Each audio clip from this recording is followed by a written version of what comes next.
apa dia panggil macam invitation link kan untuk join buat akaun dekat eBay. So dah buat, adalah agak sale kan, cantik juga lah. Tapi tak lama lepas tu kawan ni ada buat masalah. Seingat saya dia tak courier barang ataupun dia lambat ke macam mana. Saya rasa dia tak courier barang tu lah. Saya nampak sekarang ni adalah international business lah.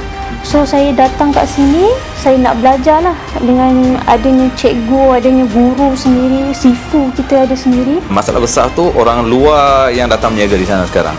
Macam orang Bangladesh, orang Pakistan.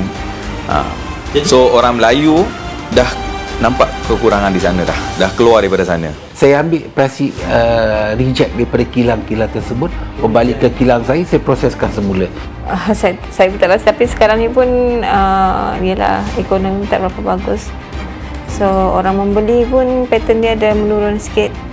Kita iklan pun banyak-banyak, dia tak boleh capai target yang kita nak. Saya rasa saya dah tahu agak lama juga yang pasal Dr. Zul dijual daun ketapang ni capai. Menarik kan.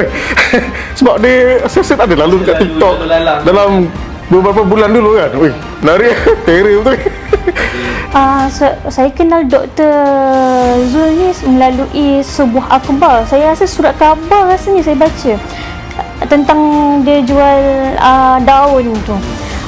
Sebab saya pun terfikir, macam mana orang jual daun boleh kaya nak kan dalam online je. Memang nampak vision tu yang saya nak minat belajar eBay ni. Memang dah nampak proven kan orang yang tengah buat. Dan tadi apa yang setakat ni, apa yang Dr. Zul tengah tunjuk ni semua ni, daripada segi penjelasan tu Dr. Zul dia lebih profesional pertama. Dia lebih profesional dan juga dia punya syllabus tu ada agak tersusun. Pada siapa yang mungkin tengah buntu sekarang, mungkin bisnes tengah tak okey kan, nak cari income tambahan lain, mungkin boleh join lah, insyaAllah boleh join kelas Dr. Zul. Macam mana nak berniaga di platform lain lah. Duduk Malaysia tak apa, janji income 4 kali